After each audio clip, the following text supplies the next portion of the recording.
بسم اللہ الرحمن الرحیم، السلام علیکم۔ یہ فلسطینی مزاحمتی گروپ ہے، اس کے حوالے سے کچھ اہم معلومات آپ سے آج شیئر کروں گا، ناقابل یقین ہے، اور اس کے بعد معلوم ہو جائے گا آپ کو کہ اس تنظیم کا نیٹ ورک کتنا وسیع ہے۔ دنیا کے اندر اس کے ایک اور بڑے نیٹ ورک کا انکشاف ہوا ہے جو کرپٹو کرنسی اور بٹ کوائن کی دنیا کو آباد کیے ہوئے۔ بہرحال یہ حیرت انگیز معلومات اور ناقابل یقین منصوبے جیسے فلسطین کے کئی جہادی کئی سالوں سے چلا رہے تھے، آپ کے ساتھ تفصیل سے میں شیئر کروں گا۔ دنیا کے امیر ترین آدمی اور کامیاب ترین بزنس مین ایلون ماسک کی طرف سے غزہ کے دورے پہ دعوت جو اس کو انہوں نے دی، جو کل میں نے آپ کو بتایا تھا، اس پہ ایک بیان جاری ہوا۔ رشیا اس وقت فلسطین کے ذریعے مسلمان عوام اور کے ساتھ تعلقات بڑھانے اور مضبوط کرنے کی کوشش میں ہے۔ یہی وجہ ہے کہ پریزیڈنٹ پیوٹن نے غزہ کے اندر امن معاہدے کے باوجود اسرائیل کو سنگین نتائج کی دھمکیاں دی ہیں، اور ترکیہ کے صدر طیب اردوغان نے اسرائیلی وزیر اعظم کے خلاف سخت اور غیر سفارتی زبان استعمال کی ہے۔ اور یاد رکھیے گا کہ ترکیہ کے صدر طیب اردوغان نے غزہ تنازع پہ یورپ کی حمایت حاصل کرنے کی بھی کوشش کی۔ تو اس سے پہلے کہ بات آگے بڑھائیں، آپ نے اگر ابھی تک اس چینل کو سبسکرائب نہیں کیا، پلیز کر لیں، بیل آئیکن کو پریس کر لیجیے گا تاکہ مزید اپڈیٹس جو ہیں وہ آپ کو ملتی رہیں۔ بہرحال دنیا کے امیر ترین آدمی اور کامیاب بزنس مین ایلون مسک نے حماس کی طرف سے غزہ کے دورے کی دعوت پہ اپنا پیغام جاری کیا۔ بیروت میں پریس کانفرنس سے خطاب کرتے ہوئے حماس کے رہنما اور ترجمان نے ایلون مسک کو غزہ کے دورہ کرنے کی دعوت دی تھی۔ انہوں نے کہا کہ ایلون مسک نے جیسے اسرائیل کا دورہ کیا ویسے ہی غزہ کا بھی کرے، تو وہاں اسرائیل کے ہاتھوں فلسطین کی تباہی بھی دیکھ لیں۔ ایلون مسک نے رواں ہفتے اسرائیل کا دورہ کیا۔ اس کے دوران وہ علاقوں میں بھی گئے جہاں 7 اکتوبر کو حماس نے آپریشن کیا تھا۔ لیکن اب ٹیسلا، اسپیس ایکس اور ایکس کے مالک ایلون مسک نے حماس کی جانب سے غزہ کے دورے کی دعوت پر وہاں جانے سے انکار کر دیا۔ تو ایکس پر ایک پوسٹ میں ایلون مسک نے غزہ جانے سے انکار کیا۔ انہوں نے ایک صارف کی پوسٹ پہ رپلائی کرتے ہوئے کہا اس وقت غزہ میں جانا خطرناک ہے۔ ان کا کہنا تھا کہ اب بھی جانا خطرناک لگتا ہے، لیکن میرا ماننا ہے کہ طویل المیعاد بنیادوں پہ خوشحال غزہ تمام فراقین کے لیے بہتر ہوگا۔ ایلون مسک نے اسرائیل کا دورہ کر لیا اور اسرائیل کے ساتھ اظہار یکجہتی بھی کر لی۔ ایلون مسک نے معصوم بچوں کے قاتلوں سے بھی اظہار یکجہتی کر لی، لیکن غزہ کے بے یار و مددگار کھلے آسمان کے نیچے پڑے ہوئے ہیں، زخمیوں سے اظہار یکجہتی بھی نہیں کر سکتے۔ آسانی سے کہہ دیتے ہیں بھائی کہ غزہ میں خطرہ ہے، اور صحیح کہہ رہے ہیں خطرہ ہے، کیونکہ ان کو پتا ہے یہاں پہ اسرائیل کے سنائپر ہی ان کو چن کے ماریں گے تاکہ ان پہ بلیم لگے کہ غزہ گئے کیوں تھے۔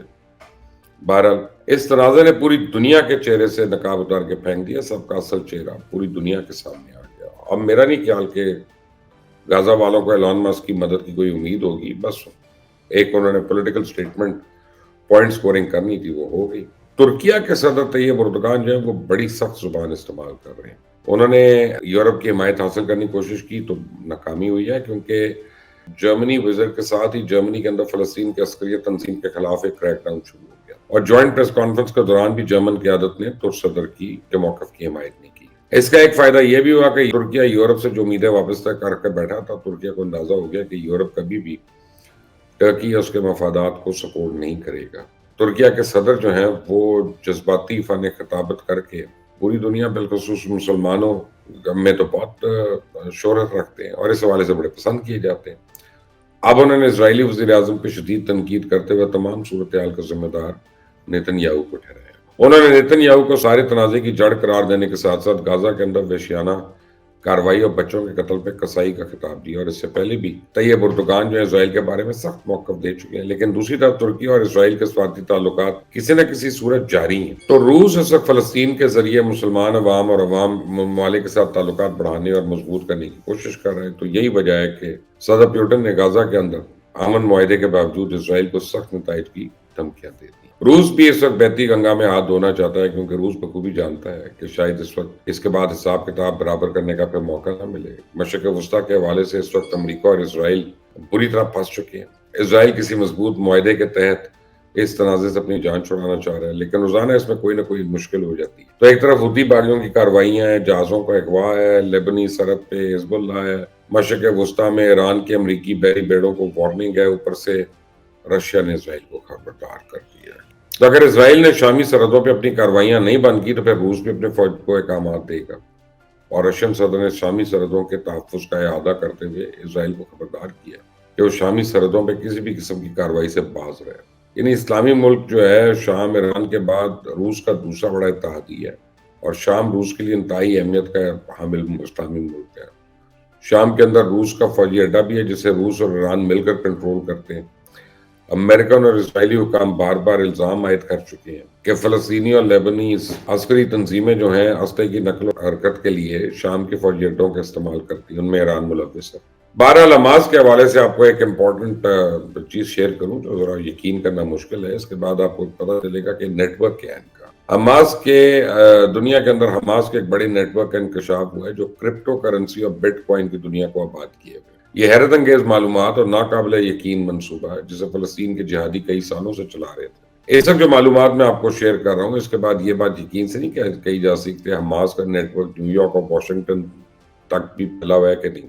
2014 میں ایک رپورٹ شائع ہوئی تھی، اس کے اندر حماس کو دنیا کی امیر ترین دہشت گرد تنظیم قرار دیا گیا تھا اور اس کے وسیع اور جدید عسکری نیٹ ورک کو تفصیل کے ساتھ ڈسکس کیا گیا تھا۔ تو فلسطین کی عسکری تنظیم بظاہر گلی کوچوں میں چندہ اکٹھا تو نہیں کرتی، لیکن دنیا میں اپنے ممبران اور فلسطینیوں کو بے شمار تعلیمی اسکالرشپس مہیا کرتی ہے۔ فلسطین کے اندر کئی خیمہ اسکول چلاتی ہے۔ اس تنظیم کا اپنا پورا میڈیا نیٹ ورک ہے جس میں اخبار ہیں، میگزین ہیں، رسالے ہیں، ریڈیو اسٹیشنز ہیں، اور عسکری مقاصد کے لیے اس تنظیم نے غازہ کے نیچے ایک بڑے شہر کو آباد کر لیا جو کہ زیر زمین سرنگوں پہ مشتمل ہے۔ انہی سرنگوں نے حماس کی موجودہ فتح کے لیے اہم کردار بھی ادا کیا۔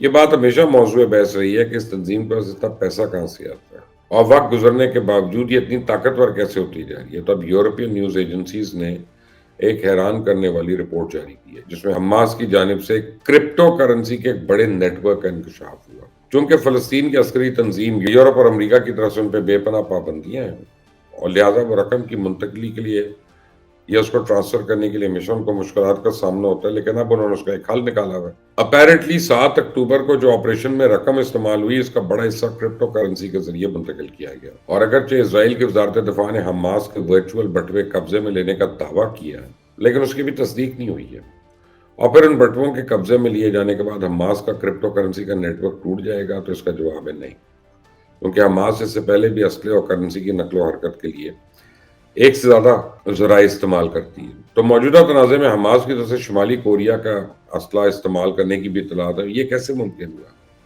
کہ اس کے چند ڈیجیٹل بٹوے قبضے میں لینے سے تنظیم کی کمر ٹوٹ جائے گی؟ یہ اس لیے ممکن نہیں ہے کہ حماس نے کرپٹو کرنسی کا لین دین ایرانی لنکس اور سائٹس کے ذریعے کیا، تو اسرائیل ایرانی نیٹ ورکس کو ہیک یا ختم کرنے کی حماقت تو نہیں کر سکتا۔ فلسطین کی عسکری تنظیم اور اس وقت ایران، لیبنان، قطر، اردن، غازہ سمیت دنیا کے متعدد ممالک سے اپنے نیٹ ورک سے ہی کنٹرول کر رہی ہے، لہٰذا اس کے خلاف کسی بھی قسم کی کارروائی جو ایک ملک یا مخصوص علاقے میں کی جائے وہ تنظیم کے نیٹ ورک کو تو نہیں ختم کر سکتی۔ تو حماس کی جانب سے پہلی بار کرپٹو کرنسی کا استعمال 2019 میں کیا گیا جس کے ذریعے حماس نے تنظیم کو مضبوط کرنے کے لیے فنڈز اکٹھے کیے، لیکن تب تنظیم محض چند ہزار ڈالر حاصل کرنے میں کامیاب ہوئی تھی، لیکن وقت کے ساتھ ساتھ اپنے نیٹ ورک کو وسیع کرتی چلی گئی اور اب موجودہ صورتحال میں دنیا کے سب سے بڑے گروپس کے ساتھ کرنسی کا تبادلہ اور لین دین جاری کیا ہے۔ اس ویڈیو کو شیئر کیجیے گا، لائک کیجیے گا اور اپنی کامنٹس میں رائے ضرور دیجیے گا۔ اللہ حافظ۔